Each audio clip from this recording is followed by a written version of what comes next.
Can you balance the Sony FX6 camera on the DJI RS2 gimbal? Well, the short answer is yes, you can. And here's the proof, look. But I want to show you some things that I came up against when doing this that might help you.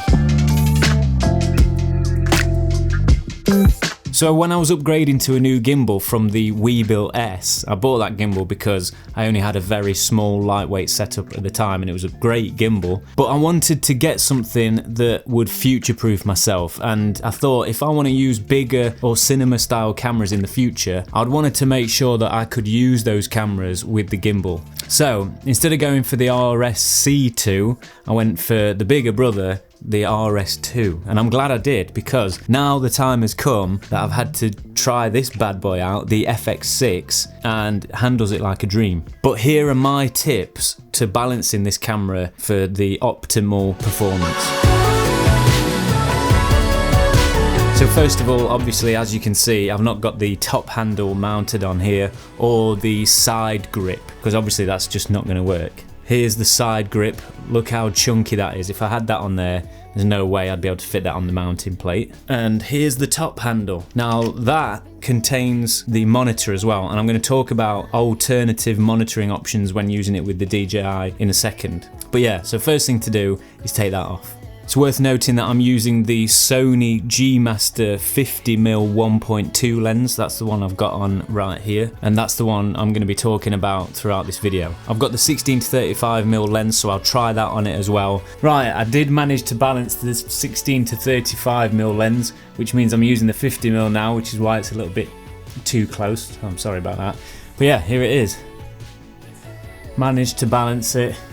And it can go in underslung mode as well, it just does it. Just be mindful that when you are going in briefcase mode, that you'll have to take the HDMI cable out in order to get that clearance, and then you can put it back in. But just be careful, you don't want that snagging if you accidentally forget to take it out.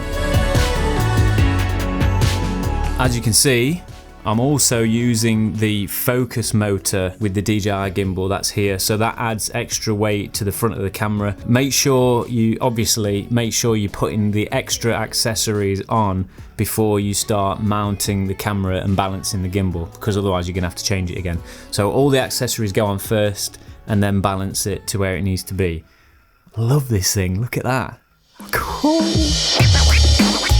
So with my first attempt, I actually had this battery in. It's the BPU60 battery. Look at the size of that, it's super heavy, that is. And unfortunately that didn't fit, so it was catching on the back here. I've swapped that out for the BPU35 battery. So if you can get hold of one of those, it's ideal. It fits perfectly. As you can see, there's just enough clearance so you can go into underslung mode or briefcase mode, as we call it now. And what I love about the FX6 is it's got built-in ND, so you don't have to worry about adding extra weight on to the front of the camera. Built-in ND is just the best feature on a camera ever. I think it's so good, not having to screw on another filter on top, adding weight to your lens and setup. So yeah, love that. An extra thing you don't have to think about. The next thing is the HDMI cable. I'm using this one here, looks like an ironing cord. Not that I do any ironing, clearly. What I want to do, I've actually ordered one, it's not arrived yet, but I've got a similar one here, which is HDMI to mini HDMI or even micro HDMI. Hyper flexible ones. They weigh next to nothing, so it's not going to add anything or pull your camera in a direction, whereas this one does, and it offsets the gimbal a little bit. So I'm looking forward to swapping that out, and it'll be even better. So I'll link these down below so you can get these. Best HDMI cables ever, these are. They're so good when you've got like a rig like this, especially for gimbals. Love it. Speaking of cables, if you've got the focus motor on here, I actually initially had the straight USB-C cable poking out there, but what was happening was it was bouncing? It was catching on the monitor here. Oh, hang on, I need to calibrate this. Just calibrating it in the background because if you noticed, it was a bit wobbling. Let it do its thing. There we go. So no more wobble anymore. If you're wondering, that's why. Just make sure it's calibrated. What was I talking about? Yeah, the USB-C cables. I swapped it out for the L-shape cable, and as you can see, it doesn't get in the way of that monitor whatsoever. So obviously, because we've taken that top handle off with the Sony display monitor, we need some sort of monitoring because there isn't one built into the camera. So I'm using the Atomos Ninja 5 monitor here. Obviously I'm just using HDMI, full size HDMI to HDMI. I've got that mounted on the left side handle. I'm using the DJI handle, which actually can be swapped over into briefcase mode. And obviously that means this monitor is not going to be in the right place. So what I've done is added another monitor mount to this side handle and put it on that side. So when I'm in briefcase mode, I've got the monitor on this side now, which is actually better for the cable. And what you want to do is set the camera up so that it outputs the display, the menu display for the camera, to HDMI out. So this is briefcase mode. I've swapped the handle around so I can put it into that mode, and there we go. Works absolutely perfectly. If you're using both hands, you've still got access to the focus motor with your left hand or right hand, whatever you're using. What I'm gonna have to do is think about another mounting option for the monitor actually, because that's in the way. So what I'll probably do is get something to put under this side so the monitor comes out here, or I could even mount it here actually. So whilst I'm on the subject of arms and accessories and stuff like that, Ulanzi makes some great accessories for the RS2. They've got the arm, so you can have this on the left hand side or the right hand side, and you can also put it in briefcase mode. So if you didn't want to go for the DJI or the small rig versions, Ulanzi do a fantastic option. It's also NATO rail, so you can use that. Super simple to get set up. Plenty of mounting options for monitors. But my favourite one is this Falcam quick release plate. It actually replaces the main mounting plate on the top of the gimbal. It comes with the quick release top plate as well. I've done a video about these. I'll link it up here. Saves so much time. I've got one on my tripod, on my Gorilla Pod, and on my gimbal, and a couple of other things as well. So you don't have to swap anything out. You can use the same quick release plate on your camera and swap it out really quick. Amazing. Love these. Again, links will be below. Only thing to be mindful of, and I'm not 100% sure what it's like because I've not fully used it like on a full day shoot like this yet. Because it's heavier, the gimbal's going to be working harder, so it might drain the battery in the gimbal a little bit quicker. Just be mindful of that. As I say, I'm not sure if it's real or not. And my last tip is, because this is quite heavy, just go to the gym.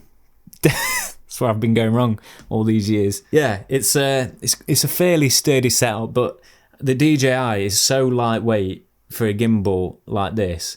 It's incredible, really. So yeah, just be mindful that you've got a lot of weight on there, so you need to put the reps in. So I just want to say a massive thank you to Hyra Camera, who have supplied this incredible camera and the lens and a bunch of other stuff as well, including this Sony a7S III. Stay tuned, I've got a bunch of videos coming, filming them all next week, so I'll get on those as soon as I can, but definitely stay tuned because there's some exciting stuff coming up. So yeah, great company. If you want to hire anything and you're in the UK, definitely check them out. Best customer service I've ever had with anything ever. Even in restaurants and things like that, they are the best people to deal with, so friendly, and they know what it's like to work in the industry, so they really look after you, they take care of you, and they'll do anything to make sure that you get the best experience. Really grateful for sending this stuff across to me. Thank you so much. Check them out, follow them on Instagram. Look at this. Mum and Dad have just been away and they came back today and they bought me this. I think it's from the 1940s. It's a Kodak.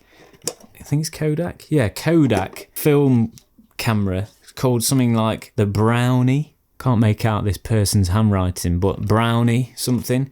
Look how cool that is. Look at that. And it's got a viewfinder here on top. And if you want to go in landscape mode, there's another viewfinder there. Nice little handle. Look at that. There you go. So it's even got a thread mount underneath, so I might try putting this on the gimbal as well. Don't be silly. So yeah, thanks to Ma and Pa for that one. So this is going to be my new ornament. It's going to sit there, I think. I might find another place for it because it looks a bit small there. Anyway, so there we have it. That's it. The answer to the question, can the DJI RS2 balance the Sony FX6? Yes, it can. and here's the proof. I don't know about all the lenses, so maybe just double check. There's loads of details and specs on the DJI website. Whatever lens combination you're going with your camera, just add it up and the dimensions and double check that for yourself. Hopefully this has answered some questions that you had about this maybe, and if not, if you've got any more questions, leave them in the comments section below and I'll do my best to get back to you as soon as I can. Thanks so much for watching, really appreciate it. Don't forget to subscribe for more gear reviews, tutorials and vlogs, and loads of stuff coming. I'm so excited for what's happening next week, so stay tuned. Have a great week and I'll see you in the next one.